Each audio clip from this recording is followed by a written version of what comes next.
ਸਾਹਿਬ JIO. ਸਾਚੀ ਲਿਵੈ ਬਿਨ ਦੇਹ ਨਿਮਾਣੀ, ਦੇਹ ਨਿਮਾਣੀ ਲਿਵੈ ਬਾਝੋਂ। ਕਿਆ ਕਰੇ ਵਿਚਾਰੀਆ, ਸਾਚੀ ਲਿਵੈ ਬਿਨ ਦੇਹ ਨਿਮਾਣੀ, ਦੇਹ ਨਿਮਾਣੀ ਲਿਵੈ ਬਾਝੋਂ। ਕਿਆ ਕਰੇ ਵਿਚਾਰੀਆ, ਤੁਧ ਬਾਝ ਸਮਰੱਥ ਕੋਇ ਨਾਹੀ। ਕਿਰਪਾ ਕਰ ਬਨਵਾਰੀਆ, ਏਸਨੋ ਹੋਰ ਥਾਉ ਨਾਹੀ। ਸ਼ਬਦ ਲਾਗ ਸਵਾਰੀਆ, ਕਹਿ ਨਾਨਕ ਲਿਵੈ ਬਾਝੋਂ। ਕਿਆ ਕਰੇ ਵਿਚਾਰੀਆ, ਏਸਨੋ ਹੋਰ ਥਾਉ ਨਾਹੀ। ਸ਼ਬਦ ਲਾਗ ਸਵਾਰੀਆ, ਕਹਿ ਨਾਨਕ ਲਿਵੈ ਬਾਝੋਂ। ਕਿਆ ਕਰੇ ਵਿਚਾਰੀਆ।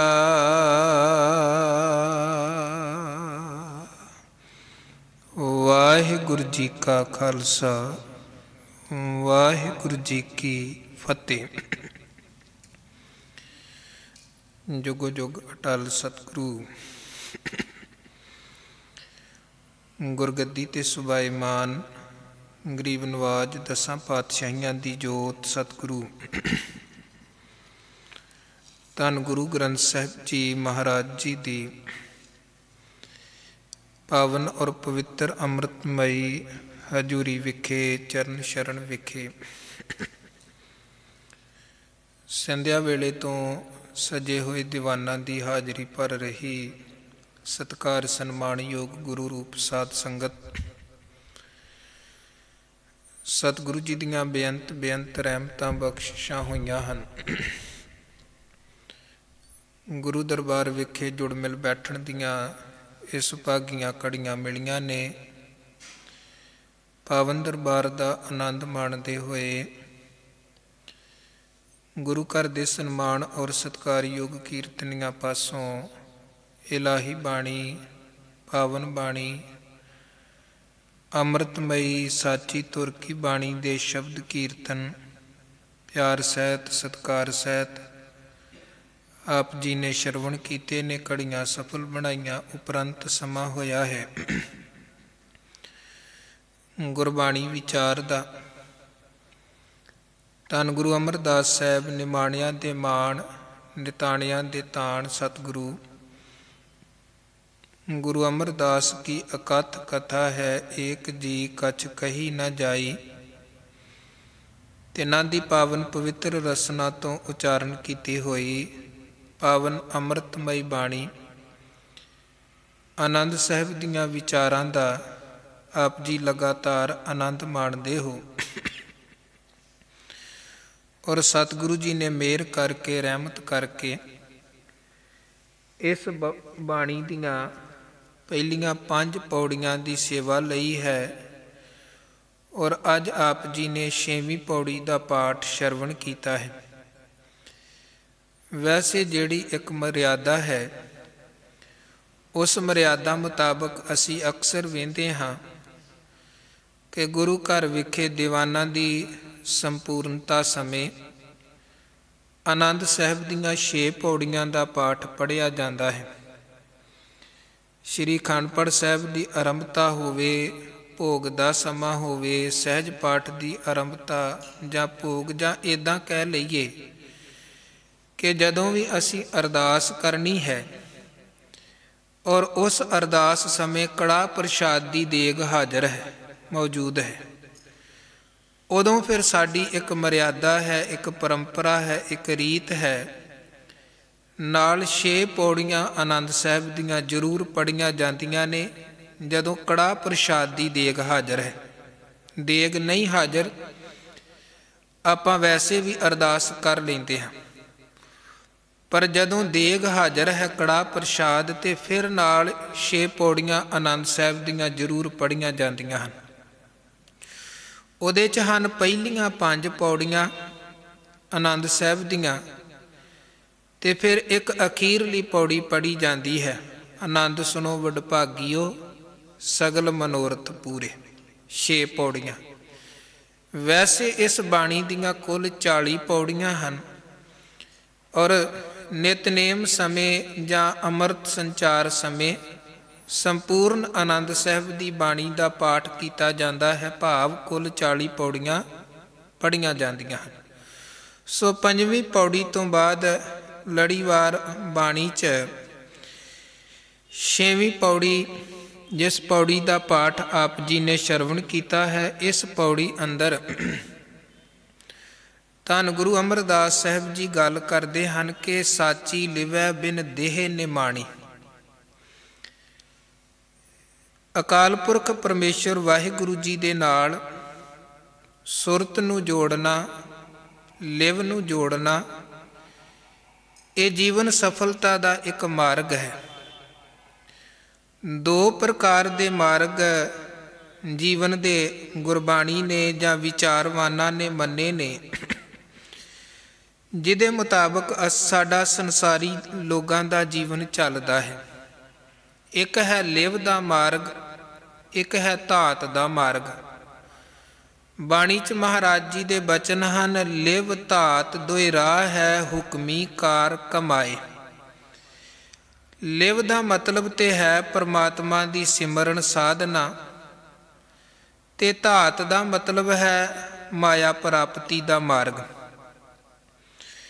ਕਹਿਣ ਦਾ ਭਾਵ ਕਿ ਇੱਕ ਉਹ ਹਨ ਜਿਹੜੇ ਸਿਮਰਨ ਦੇ, ਧਰਮ ਦੇ, ਇਬਾਦਤ ਦੇ ਰਸਤੇ ਤੇ ਤੁਰਦੇ ਨੇ।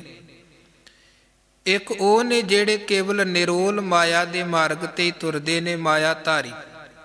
ਉਹਨਾਂ ਦਾ ਧਿਆਨ ਸ਼ਬਦ ਵਾਲੇ ਪਾਸੇ ਨਹੀਂ। ਵੇਖੋ ਫਰਕ ਕੀ ਹੈ।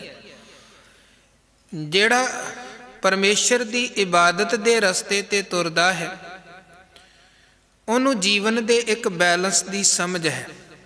ਜਿਹੜੀ ਗੱਲ ਭਗਤਾਂ ਨੇ ਜਾਂ ਬਾਣੀ ਨੇ ਕਹੀ ਹੈ ਕਿ ਹਾਥ ਪਾਉ ਕਰ ਕਾਮ ਸਭ ਚੀਤ ਨਿਰੰਜਨ ਨਾਲ। ਧਰਮੀ ਨੂੰ ਪਤਾ ਹੈ ਕਿ ਇੱਕ ਹੈ ਸਰੀਰਕ ਜੀਵਨ, ਇੱਕ ਹੈ ਆਤਮਿਕ ਜੀਵਨ, ਤੇ ਦੋਵੇਂ ਚੀਜ਼ਾਂ ਇੱਕ ਦੂਜੇ ਦੇ ਨਾਲ ਜੁੜੀਆਂ ਹੋਈਆਂ ਹਨ। ਤੇ ਉਹ ਧਰਮੀ ਪੁਰਖ ਆਤਮਿਕ ਖੁਰਾਕ ਨਾਮ ਭੋਜਨ ਵੀ ਵਿਹਾਜਦਾ ਹੈ, ਤੇ ਸਰੀਰਕ ਖੁਰਾਕ ਬਾਹਰ ਦੇ ਭੋਜਨ ਦੇ ਲਈ ਵੀ ਉਹ ਮਿਹਨਤ ਕਰਦਾ ਹੈ, ਯਤਨ ਕਰਦਾ ਹੈ, ਕਮਾਉਂਦਾ ਹੈ, ਖਾਂਦਾ ਹੈ। ਪਰ ਜਿਹੜਾ ਮਾਇਆਧਾਰੀ ਮਨੁੱਖ ਹੈ ਨਾ, ਉਹ ਮਨੁੱਖ ਇਕੱਲੇ ਸਰੀਰ ਦੇ ਪੱਧਰ ਤੇ ਜਿਉਂਦਾ ਹੈ। ਉਹਨੂੰ ਸਰੀਰ ਦੇ ਖਾਣ ਦਾ, ਭੋਜਨ ਦਾ ਗਿਆਨ ਹੈ। ਪਹਿਨਣ ਦੇ ਲਈ ਕੱਪੜੇ ਚਾਹੀਦੇ ਨੇ, ਇਹਦੇ 'ਚ ਉਹਦਾ ਬੜਾ ਧਿਆਨ ਕੇਂਦਰਿਤ ਰਹਿੰਦਾ ਹੈ। ਮੈਂ ਵਧੀਆ ਤੋਂ ਵਧੀਆ ਬ੍ਰਾਂਡਡ ਕੱਪੜੇ ਪਹਿਨਾਂ। ਰਹਿਣ ਦੇ ਲਈ ਘਰ ਚਾਹੀਦਾ ਹੈ, ਸੋਹਣੇ ਤੋਂ ਸੋਹਣਾ ਮੇਰਾ ਘਰ ਹੋਵੇ, ਇਹ ਉਹਦਾ ਯਤਨ ਹੁੰਦਾ ਹੈ। ਮੇਰਾ ਕਾਰੋਬਾਰ ਅੱਗੇ ਤੋਂ ਅੱਗੇ ਵਧੇ, ਇਹਦੀ ਉਹ ਕੋਸ਼ਿਸ਼ ਕਰਦਾ ਹੈ ਮਾਇਆਧਾਰੀ ਮਨੁੱਖ। ਪਰ ਨਾਲ ਦੀ ਨਾਲ ਆਤਮਿਕ ਤੇ ਰੂਹ ਦੀ ਖੁਰਾਕ ਪਰਮਾਤਮਾ ਦਾ ਭਜਨ ਵੀ ਚਾਹੀਦਾ ਹੈ, ਇਬਾਦਤ ਬੰਦਗੀ ਵੀ ਚਾਹੀਦੀ ਹੈ। ਇਹਦੀ ਉਹਨੂੰ ਸਮਝ ਕੋਈ ਨਹੀਂ ਹੁੰਦੀ ਹੈ, ਇਹਦੀ ਉਹਨੂੰ ਸਮਝ ਨਹੀਂ ਹੁੰਦੀ। ਲਿਵ ਦੇ ਰਾਹ ਤੇ ਤੁਰਨ ਵਾਲਾ ਜੀਵਨ ਦਾ ਇੱਕ ਬੈਲੈਂਸ ਬਣਾ ਕੇ ਚੱਲਦਾ ਹੈ ਕਿ ਜੀਵਨ ਰੂਪੀ ਗੱਡੀ ਨੂੰ ਚਲਾਉਣ ਦੇ ਲਈ ਦੋਵਾਂ ਪਹੀਆਂ ਦਾ ਹੋਣਾ ਜ਼ਰੂਰੀ ਹੈ। ਮਾਇਆਧਾਰੀ ਕੇਵਲ ਇੱਕ ਪਾਸੇ ਹੋ ਕੇ ਚੱਲਦਾ ਹੈ, ਮਾਇਆ ਵਾਲੇ ਪਾਸੇ, ਧਰਮ ਵਾਲੇ ਪਾਸੇ ਉਹਦੀ ਰੁਚੀ ਕੋਈ ਨਹੀਂ ਹੁੰਦੀ। ਇਸੇ ਕਰਕੇ ਸਤਿਗੁਰੂ ਨੂੰ ਬਾਣੀ 'ਚ ਕਹਿਣਾ ਵੀ ਪਿਆ ਕਿ ਮਾਇਆਧਾਰੀ ਅਤ ਅੰਨਾ ਬੋਲਾ, ਸ਼ਬਦ ਨਾ ਸੁਣਈ ਬਹੁ ਰੋਲ ਘਚੋਲਾ। ਸਤਿਗੁਰੂ ਗੁਰੂ ਅਮਰਦਾਸ ਸਾਹਿਬ ਜੀ ਅੱਜ ਗੱਲ ਕਰ ਰਹੇ ਨੇ ਲਿਵ ਦੇ ਮਾਰਗ ਦੀ, और लिव की गल सतगुरु ने बाणी च आनंद साहब अंदर अगे चल के भी 27 ते 28 नंबर पौड़ी अंदर कीती है, जिथे आपां पढ़ते हाँ, माता के उदर मैं प्रतपाल करै सो क्यों मनो विसारीऐ, मनो क्यों विसारीऐ एवड दाता जे अगन मैं आहार पहुँचावे, उस नूं कोई पो ना सकै जिस नूं अपनी लिव लावे। जिन्हों महाराज कहते वो परमेश्वर अपनी लिव दे नाल जोड़ के रखता है ना, उन्होंने फिर कोई प्रभावित नहीं कर पाउंदा है। भाव उन्होंने जठर अगन पो नहीं सकती, साड़ नहीं सकती है, क्योंकि परमेश्वर दी लिव है, परमेश्वर दे नाल सुरत दी तार जुड़ी है। अपनी लिव आपे लाए गुरमुख सदा संभालीऐ, कह नानक एवड दाता सो क्यों मनो विसारीऐ। हुण माता दे उदर अंदर ते महाराज कहंदे वेखो अपनी लिव आपे लाए, उन्हें आप ही अपनी लिव उस बच्चे दे अंदर जोड़ी हुई है। भाव बच्चे दी लिव परमेश्वर दे नाल जुड़ी है। गल है उस वक्त दी जदों संसार अंदर जीवन दी आरंभता हुंदी है, जिहदे बारे महाराज कहंदे हुण एक अगन है मां दे उदर अंदर जिथे बच्चा है, एक अगन है इत्थे बाहर संसार अंदर। और बाणी च वैसे इहदे बारे अनेकां ही प्रमाण जां शब्द आउंदे हन। एक बचन आपां मुख वाक रूप अंदर भी पढ़दे हां कि हे मेरे वाहिगुरु जीओ, मात गर्भ में आपन सिमरन दे तैं तुम राखण हारे। माता दे उदर अंदर तुसी अपने सिमरन दी दात बख्शी, साडी रखिया कीती। माता के उदर में प्रतपाल करे, वो मालक जड़ा पालना करदा। मात गर्भ में आपन सिमरन दे तैं तुम राखण हारे, पावक सागर अथा लहर में तारो तारन हारे। ये मालक जी संसार की इत्थे भी ते पावक सागर है, तृष्णा दी अग है, माया दी अग है, विकारां दी अग है। इथों भी कृपा करके सानू बचाओ। और गुरु अमरदास महाराज आनंद साहब अंदर ये जिक्र करते हैं कि जैसी अगन उदर में तैसी बाहर माया, माया अगन सब एको जेही, करता खेल रचाया, जां तिस भाणा तां जम्मिया परिवार भला पाया। महाराज कहते जिद्दां दी मां दी उदर अंदर अगन, उसे तरह दी बाहर ये माया अग है। माया अगन सब इको जिही। वाहिगुरु दा हुक्म होया, उस अगन चों जीव बाहर संसार अंदर पैदा होया, जां तिस भाणा तां जम्मिया परिवार भला पाया। पर महाराज कहंदे एक जिहड़ी गल उहदे नालों उल्ट हो गई, वो किसी लिव छुड़की लगी तृष्णा, माया अमर वरताया। मां दे उदर अंदर जीव दी लिव परमेश्वर दे नाल जुड़ी हुई सी, उस अग तो उस लिव सदका बचदा पिया सी। पर जिस वक्त विचों गर्भै निकल आया खसम विसार दुनी चित लाया, जिहड़ी सुरत उथे परमेश्वर दे नाल जुड़ी सी, लिव जुड़ी सी, वो लिव हुण इत्थे आके टुट गई है। ते लिव दे टुटण करके की होया, माया अमर वरताया। माया ने अपना हुक्म वरता दिता है, माया ने प्रभाव पा लिया है जीव ते। तुरंत उसे वक्त जीवन दे इस पैंडे अंदर कई बार की हुंदा है, आपां गुर संगत दे विच जुड़े हाँ, गुरु की हजूरी च जुड़े हाँ, गुरबाणी दा कीर्तन चल रहा, गुरबाणी दा पाठ चल रहा, गुरबाणी विचार चल रही है, साडी सुरत ऐन जुड़ी हुई है, मन टिकिया होया है, एक सुकून एक आनंद दे विच है मन।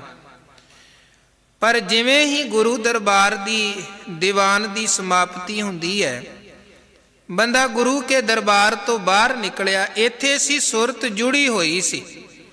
जिवें इथों बाहर निकलिया एकदम सुरत खिंड गई, उसे वक्त माया दा प्रभाव इस मन ते पै जांदा। मायावी विचार, मायावी सोच, मायावी दौड़ भज जीवन अंदर आरंभ हो जाती है।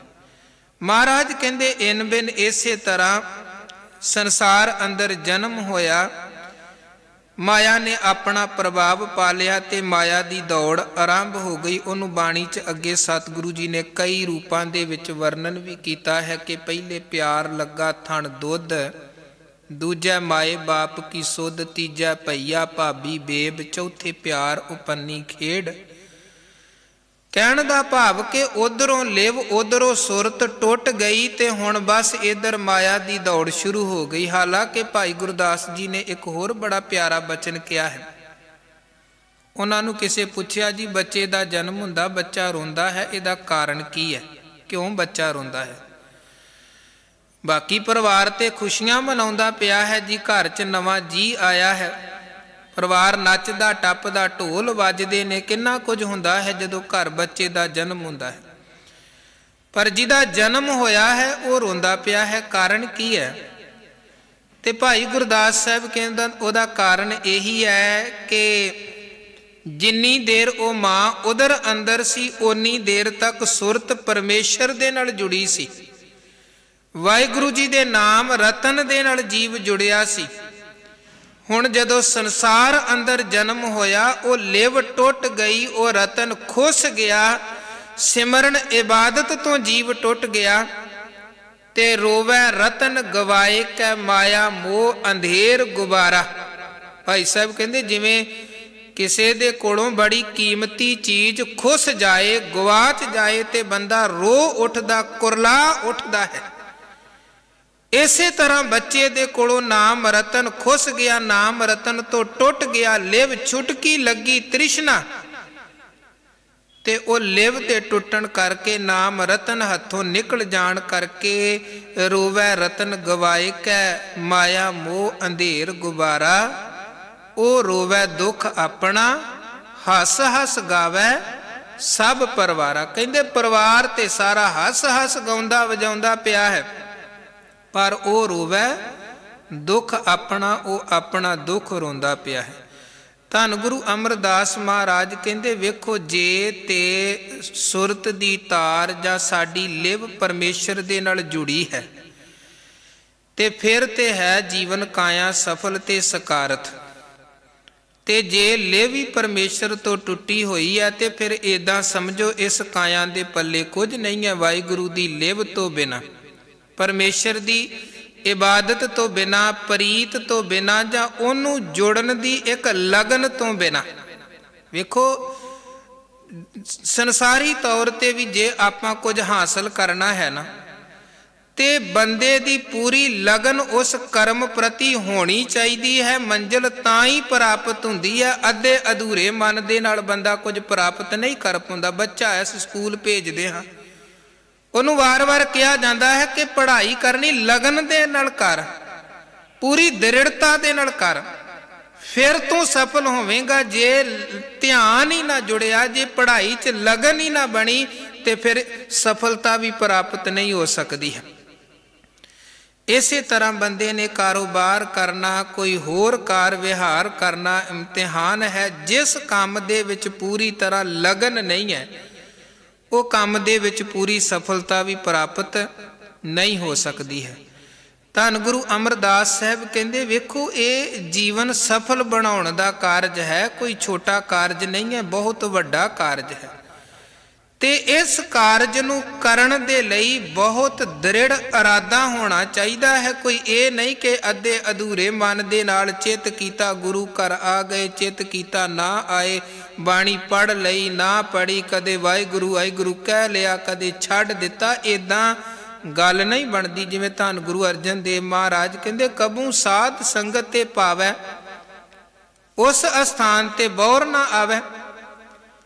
ਗੱਲ ਕਿੱਦਾਂ ਬਣ ਸਕਦੀ? ਕਿਉਂਕਿ ਜੇ ਸਫਲਤਾ ਹਾਸਲ ਕਰਨੀ ਹੈ ਤੇ ਫਿਰ ਨਿਰੰਤਰਤਾ ਦਾ ਹੋਣਾ ਬਹੁਤ ਜ਼ਿਆਦਾ ਜ਼ਰੂਰੀ ਹੈ। ਇਸੇ ਕਰਕੇ ਸਤਿਗੁਰੂ ਨੇ ਕੁਝ ਚੀਜ਼ਾਂ ਸਾਡੇ ਨਿਤ ਨੇ ਨੇਮ ਦਾ ਹਿੱਸਾ ਬਣਾ ਦਿੱਤੀਆਂ ਕਿ ਇਹ ਚੀਜ਼ਾਂ ਤੂੰ ਰੋਜ਼ਾਨਾ ਰੋਜ਼ਾਨਾ ਕਰਨੀਆਂ ਹਨ। ਗੱਲ ਤਾਂ ਬਣ ਸਕਦੀ ਹੈ। ਜੇ ਲਗਾਤਾਰ ਇਹ ਚੀਜ਼ ਤੇਰੇ ਜੀਵਨ ਦਾ ਹਿੱਸਾ ਨਹੀਂ ਹੋਣਗੀ ਤੇ ਫਿਰ ਤੂੰ ਮੰਜ਼ਿਲ ਵੀ ਪ੍ਰਾਪਤ ਨਹੀਂ ਕਰ ਸਕਦਾ ਹੈ, ਤੇਰੇ ਜੀਵਨ ਦਾ ਮਕਸਦ ਵੀ ਪੂਰਾ ਨਹੀਂ ਹੋ ਸਕਦਾ। ਧੰਨ ਗੁਰੂ ਅਮਰਦਾਸ ਸਾਹਿਬ ਕਹਿੰਦੇ ਸਾਚੀ ਲਿਵੈ ਬਿਨ ਦੇਹ ਨਿਮਾਣੀ। सच्चे दी सच्ची लिव तो बिना, सच्ची लगन तो बिना ये जिहड़ी देह है ये निमाणी है। निमाणी भाव कमजोर है। देह निमाणी लिवै बाजों क्या करे विचारिया। फिर कहते हे वाहिगुरु जी, ਇਹਦੀ ਲਿਵ ਇਹਦੀ ਸੁਰਤ ਤੁਹਾਡੇ ਤੋਂ ਟੁੱਟੀ ਹੋਈ ਹੈ, ਸਾਡੀ ਸੁਰਤ ਤੁਹਾਡੇ ਤੋਂ ਟੁੱਟੀ ਹੋਈ ਹੈ। ਕਿਉਂਕਿ ਇਸ ਬਾਣੀ 'ਚ ਸਤਿਗੁਰੂ ਆਨੰਦ ਦੀ ਗੱਲ ਕਰ ਰਹੇ ਨੇ। ਤੇ ਜੇ ਆਨੰਦ ਰੂਪੀ ਮੰਜ਼ਿਲ ਤੇ ਪਹੁੰਚਣਾ ਹੈ, ਸਗਲ ਮਨੋਰਥ ਪੂਰੇ ਵਾਲੀ ਉਹ ਅਖੀਰਲੇ ਪੜਾਅ ਤੇ ਪਹੁੰਚਣਾ ਹੈ, ਉਹਦੇ ਲਈ ਫਿਰ ਸੱਚੇ ਦੀ ਲਿਵ ਹੋਣੀ ਬਹੁਤ ਜ਼ਿਆਦਾ ਜ਼ਰੂਰੀ ਹੈ। ਸੁਰਤ ਦਾ ਸੱਚੇ ਦੇ ਨਾਲ ਜੁੜੇ ਹੋਣਾ ਬਹੁਤ ਜ਼ਿਆਦਾ ਜ਼ਰੂਰੀ ਹੈ। ਉਹਦੇ ਤੋਂ ਬਿਨਾਂ ਆਨੰਦ ਰੂਪੀ ਸਿਖਰ ਤੇ ਅਸੀਂ ਪਹੁੰਚ ਨਹੀਂ ਸਕਦੇ ਹਾਂ, ਕਿਉਂਕਿ ਆਨੰਦ ਦਾ ਰਸਤਾ ਹੀ ਪਰਮਾਤਮਾ ਦਾ ਨਾਮ ਹੈ, ਸਿਮਰਨ ਹੈ, ਇਬਾਦਤ ਹੈ। ਉਹਦੇ ਤੋਂ ਬਿਨਾਂ ਕਾਇਆਂ ਦੇ ਪੱਲੇ ਕੁਝ ਨਹੀਂ। ਮਹਾਰਾਜ ਕਹਿੰਦੇ ਦੇ ਨਿਮਾਣੀ ਲਿਵੈ ਬਾਜੋਂ ਕਿਆ ਕਰੇ ਵਿਚਾਰੀਆ। ਇਹ ਵਾਹਿਗੁਰੂ ਜੀ, ਤੁਹਾਡੀ ਲਿਵ ਤੋਂ ਬਿਨਾਂ ਕਾਇਆ ਹੈ ਵਿਚਾਰੀ, ਕਾਇਆ ਹੈ ਬਹੁਤ ਨਿਮਾਣੀ, ਬਹੁਤ ਨਿਤਾਣੀ। ਤੇ ਦੱਸੋ ਇਹ ਨਿਮਾਣੀ ਤੇ ਨਿਤਾਣੀ ਕੀ ਕਰ ਸਕਦੀ ਹੈ?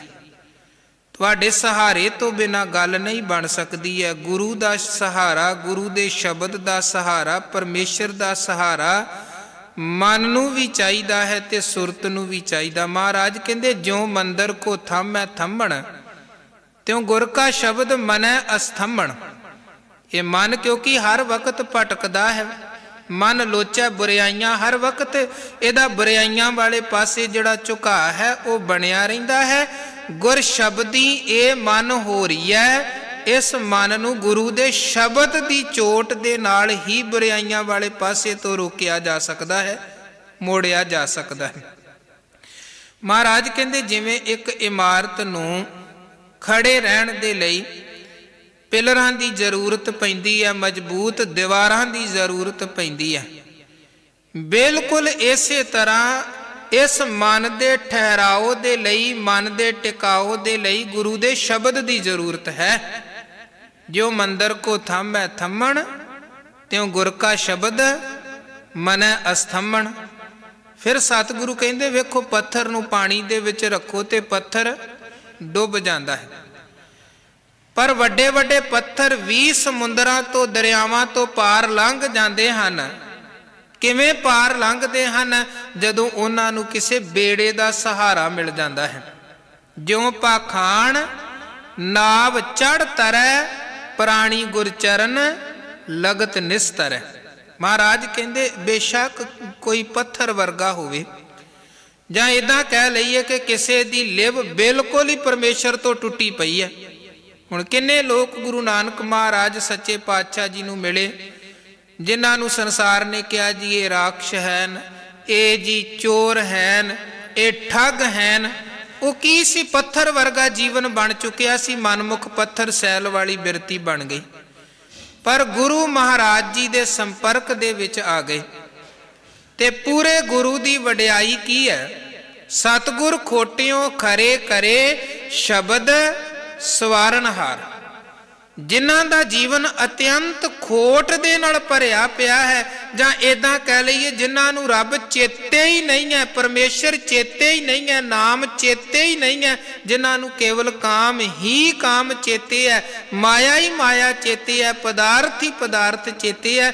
ਜਦੋਂ ਗੁਰੂ ਆਪਣੇ ਸ਼ਬਦ ਦਾ ਤੀਰ ਮਾਰਦੇ ਨੇ, ਜਦੋਂ ਗੁਰੂ ਦੇ ਸ਼ਬਦ ਦੀ ਠੋਕਰ ਲੱਗਦੀ ਹੈ, ਤੇ ਉਦੋਂ ਭੁੱਲਿਆਂ ਭਟਕਿਆਂ ਦਾ, ਖੋਟਿਆਂ ਦਾ ਜੀਵਨ ਇੱਕ ਖਿੰਨ ਦੇ ਵਿੱਚ ਬਦਲ ਜਾਂਦਾ ਹੈ। ਇਹ ਗੁਰੂ ਦੀ ਵਡਿਆਈ ਹੈ।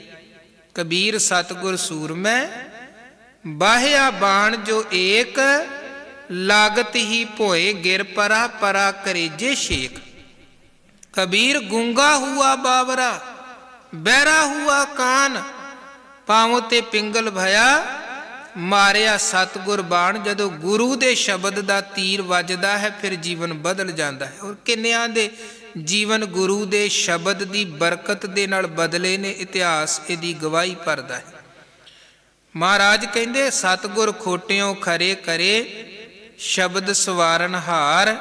ते गुरु अर्जन देव महाराज कहंदे ज्यों पाखाण नाव चढ़ तरे, ਪ੍ਰਾਣੀ ਗੁਰ ਚਰਨ ਲਗਤ ਨਿਸਤਰੈ। ਧੰਨ ਗੁਰੂ ਅਮਰਦਾਸ ਸਾਹਿਬ ਕਹਿੰਦੇ, ਹੈ ਮੇਰੇ ਦਾਤਾ ਜੀ, ਆਪਣੇ ਆਪ ਚ ਕੁਝ ਨਹੀਂ ਕਰ ਸਕਦੇ, ਤੁਧ ਬਾਜ ਸਮਰੱਥ ਕੋਏ ਨਾਹੀ, ਕਿਰਪਾ ਕਰ ਬਨਵਾਰੀਆ। ਤੁਹਾਡੇ ਤੋਂ ਬਿਨਾਂ ਅਸੀਂ ਸਮਰੱਥ ਨਹੀਂ ਹਾਂ, ਹੋਰ ਕੋਈ ਸਮਰੱਥ ਨਹੀਂ ਹੈ ਜਿਹਦੇ ਅੱਗੇ ਜਾ ਕੇ ਅਸੀਂ ਆਪਣੀ ਬੇਨਤੀ ਕਹਿ ਸਕੀਏ ਕਿ ਸਾਡੀ ਲਿਵ ਟੁੱਟੀ ਪਈ ਹੈ ਤੇ ਅਸੀਂ ਨਿਮਾਣੇ ਨਿਤਾਣੇ ਹੋ ਕੇ ਰੁਲਦੇ ਪਏ ਹਾਂ। ਕੇਵਲ ਤੁਹਾਡਾ ਹੀ ਦਰ ਹੈ, ਤੁਹਾਡਾ ਹੀ ਘਰ ਹੈ ਜਿੱਥੇ ਜਾ ਕੇ ਅਸੀਂ ਬੇਨਤੀ ਪੁਕਾਰ ਤੇ ਦੁਆ ਕਰ ਸਕਦੇ ਹਾਂ। ਤੇ ਸਾਡੀ ਇਹ ਹੱਥ ਜੋੜ ਕੇ ਬੇਨਤੀ ਹੈ, ਕਿਰਪਾ ਕਰ ਬਨਵਾਰੀ। ਇਹ ਅਸਲ ਦੇ ਵਿੱਚ ਧੰਨ ਗੁਰੂ ਅਮਰਦਾਸ ਸਾਹਿਬ ਜੀ ਨੇ ਇਹ ਬੇਨਤੀ ਕਰਨੀ ਸਾਨੂੰ ਸਿਖਾਈ ਹੈ, ਕਿਉਂਕਿ ਉਹ ਤਾਂ ਆਨੰਦ ਦੇ ਸਿਖਰ ਤੇ ਪਹੁੰਚ ਚੁੱਕੇ ਹਨ। ਉਹ ਤਾਂ ਅੱਗੇ ਦੁਨੀਆ ਨੂੰ ਹੁਣ ਆਨੰਦ ਵੰਡਦੇ ਹਨ। ਉਹਨਾਂ ਨੂੰ ਤੇ ਧੰਨ ਗੁਰੂ ਅੰਗਦ ਦੇਵ ਮਹਾਰਾਜ ਸੱਚੇ ਪਾਤਸ਼ਾਹ ਜੀ ਨੇ ਤੁਰ ਉੱਠ ਕੇ ਉਸ ਸਿਖਰ ਤੇ ਪਹੁੰਚਾ ਦਿੱਤਾ ਕਿ ਗੁਰੂ ਅਮਰਦਾਸ ਕੀ ਅਕਥ ਕਥਾ ਹੈ, ਏਕ ਜੀ ਕਛ ਕਹੀ ਨਾ ਜਾਈ। ਹੁਣ ਅੱਗੇ ਸਾਡਾ ਜੀਵਨ ਆਨੰਦ ਤੱਕ ਕਿੱਦਾਂ ਪਹੁੰਚ ਸਕਦਾ ਹੈ, ਉਹਦੀ ਜੁਗਤ ਸਾਨੂੰ ਗੁਰੂ ਅਮਰਦਾਸ ਸਾਹਿਬ ਜੀ ਸਿਖਾਉਂਦੇ ਪਏ ਨੇ। ਭਾਈ ਆਪਣੀ ਕਾਇਆ ਵਾਲੇ ਪਾਸੇ ਵੇਖ, ਲਿਵ ਟੁੱਟੀ ਪਈ ਹੈ, ਕਾਇਆ ਨਿਮਾਣੀ ਨਿਤਾਣੀ ਹੋ ਕੇ ਵਿਕਾਰਾਂ ਦੀਆਂ ਠੋਕਰਾਂ ਖਾਂਦੀ ਪਈ ਹੈ। ਤੇ ਜੇ ਤੂੰ ਸੋਚੇ ਕਿ ਮੈਂ ਆਪਣੇ ਆਪ ਹੀ ਇਸ ਕਾਇਆ ਨੂੰ ਵਿਕਾਰਾਂ ਦੀ ਅੱਗ ਚੋਂ ਕੱਢ ਲਵਾਂਗਾ, ਤੇ ਫਿਰ ਗੁਰੂ ਕਹਿੰਦੇ ਗੱਲ ਨਹੀਂ ਉਹ ਬਣ ਸਕਦੀ। ਇੱਕ ਜਗ੍ਹਾ ਪਾਤਸ਼ਾਹ ਜੀ ਦੇ ਬਚਨ ਹਨ, ਅਵਰ ਪੰਚ ਹਮ ਏਕ ਜਨਾ, ਕਿਉਂ ਰਾਖੈ ਘਰ ਬਾਰ ਮਨਾ, ਮਾਰੈ ਲੂਟੈ ਨੀਤ ਨੀਤ, ਕਿਸ ਆਗੈ ਕਰੇ ਪੁਕਾਰ ਜਨਾ। ਉਹ ਪੰਜ ਨੇ, ਅਸੀਂ ਇਕੱਲੇ ਹਾਂ, ਸਾਡੀ ਕਾਇਆ ਕੱਲੀ ਨਿਮਾਣੀ ਨਿਤਾਣੀ ਬਹੁਤ ਕਮਜ਼ੋਰ ਕਾਇਆ ਪੰਜਾਂ ਦਾ ਮੁਕਾਬਲਾ ਕਿੱਦਾਂ ਕਰ ਲਏਗੀ। ਕਬੀਰ ਸਾਹਿਬ ਕਹਿੰਦੇ ਕਾਇਆ ਦੀ ਹਾਲਤ ਕੀ ਆ, ਕਬੀਰ ਬੇੜਾ ਜ਼ਰਜਰਾ ਫੂਟੇ 6000, ਵਿਕਾਰਾਂ ਦੇ ਹਜ਼ਾਰਾਂ ਛੇਕ ਇਸ ਕਾਇਆ ਦੇ ਅੰਦਰ ਹਨ।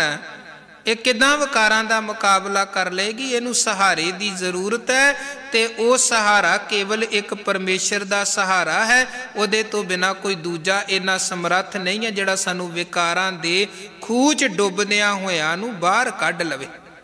ਇਸ ਕਰਕੇ ਮਹਾਰਾਜ ਕਹਿੰਦੇ ਇਹ ਅਰਦਾਸ ਕਰੋ ਉਸ ਸੱਚੇ ਸਾਈਂ ਮਾਲਕ ਦੇ ਅੱਗੇ ਕਿ ਦਾਤਾ ਜੀ ਤੁਧ ਬਾਜ ਸਮਰੱਥ ਕੋਏ ਨਾਹੀ, ਕਿਰਪਾ ਕਰ ਬਨਵਾਰੀਆ। ਇਹ ਬਨਵਾਰੀਆ ਸ਼ਬਦ ਦਾ ਮਤਲਬ ਹੈ ਜਗਤ ਰੂਪੀ ਬਨ ਦੇ ਮਾਲਕ, ਜਗਤ ਰੂਪੀ ਜੰਗਲ ਦੇ ਮਾਲਕ ਹੈ ਨਿਰੰਕਾਰ ਜੀਓ। ਬਨ ਸ਼ਬਦ ਦਾ ਅਰਥ ਹੈ ਜੰਗਲ, ਵਾਰੀਆ ਦਾ ਭਾਵ ਹੈ ਮਾਲਕ, ਬਨਵਾਰੀਆ। ਕਈ ਸ਼ਬਦ ਬਾਣੀ ਦੇ ਐਸੇ ਹਨ, ਜਿਵੇਂ ਆਨੰਦ ਸਾਹਿਬ ਅੰਦਰ ਹੀ ਅੱਗੇ ਚੱਲ ਕੇ ਇੱਕ ਸ਼ਬਦ ਆਉਂਦਾ ਹੈ ਸਾਰੰਗ ਪਾਣੀ। ਸਾਰੰਗ ਪਾਣੀ ਸ਼ਬਦ ਦਾ ਭਾਵ ਵੀ ਹੈ ਧਨੁਖ ਧਾਰੀ ਪਰਮਾਤਮਾ। ਇੱਕ ਸ਼ਬਦ ਆਪਾਂ ਚੌਪਈ ਸਾਹਿਬ 'ਚ ਪੜ੍ਹਦੇ ਹਾਂ, ਖੜਗ ਕੇਤ ਮੈਂ ਸ਼ਰਨ ਤਿਹਾਰੀ। ਉੱਥੇ ਖੜਗ ਕੇਤ ਦਾ ਭਾਵ ਹੈ ਇਹ ਖੰਡਾ ਧਾਰੀ ਪਰਮਾਤਮਾ ਜੀ। ਬਨਵਾਰੀ ਦਾ ਭਾਵ ਹੈ ਜਗਤ ਰੂਪੀ ਇਸ ਵਾੜੀ ਦਾ ਮਾਲਕ ਪਰਮਾਤਮਾ। ਮਹਾਰਾਜ ਕਹਿੰਦੇ ਕਿਰਪਾ ਕਰ ਬਨਵਾਰੀਆ, ਹੈ ਜਗਤ ਦੇ ਮਾਲਕ ਪਰਮੇਸ਼ਰ ਜੀਓ ਸਾਡੇ ਤੇ ਕਿਰਪਾ ਕਰੋ।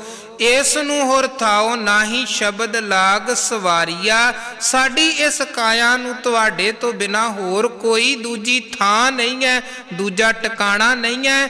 ਤੁਸੀਂ ਆਪ ਰਹਿਮਤ ਕਰੋ, ਆਪਣੇ ਪਾਵਨ ਸ਼ਬਦ ਦੇ ਸਹਾਰੇ ਇਹਨੂੰ ਸਵਾਰ ਦਵੋ, ਸਵਾਰ ਦਵੋ ਸਾਡੀ ਇਸ ਕਾਇਆ ਨੂੰ।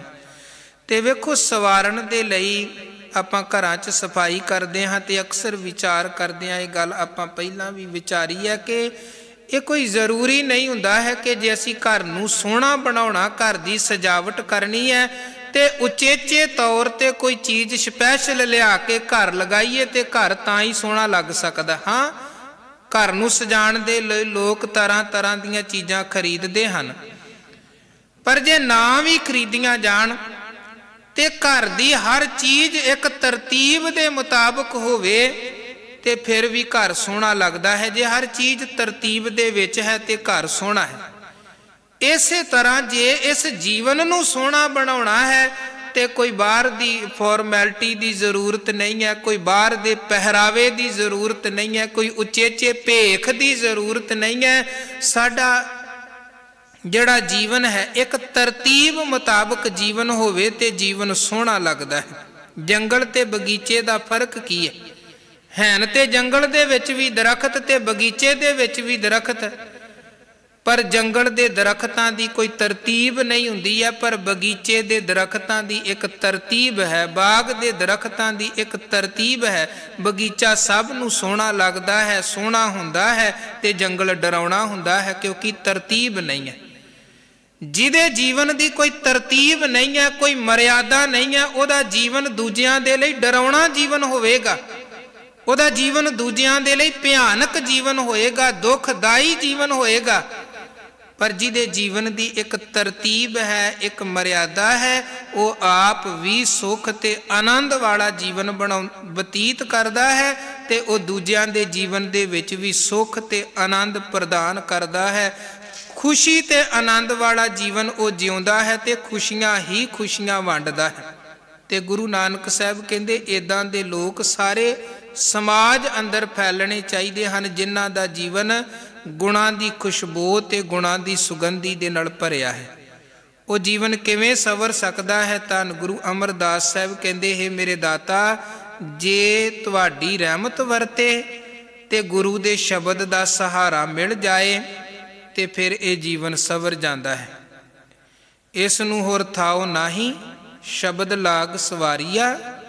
इस काया नूं महाराज मालक जी कोई दूजी थां तुहाडे तो बिना नहीं। जे तुसी रहमत करो ते गुरु दे शब्द दे नाल जोड़ के इस जीवन नूं सवार दवो। कहे नानक लिवै बाजो क्या करे विचारिया। है मेरे मालक जी, लिव तो बिना, तुहाडे ध्यान तो बिना ये काया विचारी है, ये काया निमाणी है, ये काया निताणी है। सो सतगुरु सच्चे पातशाह जी मेहर करन। जिहड़ी गल गुरु अमरदास साहब इस पौड़ी दे राही मालक अगे निव के अरदास बेनती करन दी सानू सिखा रहे ने, वो गुरु की विचार नूं उपदेश नूं समझिए, मन करके तन करके सुरत करके मालक अगे समर्पित होके यही बेनती करिए। मैं ताण दीवान तू है मेरे स्वामी, मैं तुद आगे अरदास, मैं होर थाओ नाही जिस पै करूँ बेनती। मेरा दुख सुख तुझ ही पास। मालक जी आप ही रहमत करके अपने चरनां च ये लिव ये सुरत नूं जोड़ो, ते आप ही झोली दे विच आनंद दी दात पावो। जीवन सफल होवे, ये लोक सुखीए परलोक सुहेले, नानक हर प्रभ आपे मेले। इन्नियां बेनतियां प्रवान करनियां, विचारां करदियां होइयां बेअंत भुलां ना चितारनियां। फतेह दी सांझ पाओ जी। वाहिगुरू जी का खालसा, वाहिगुरू जी की फतेह।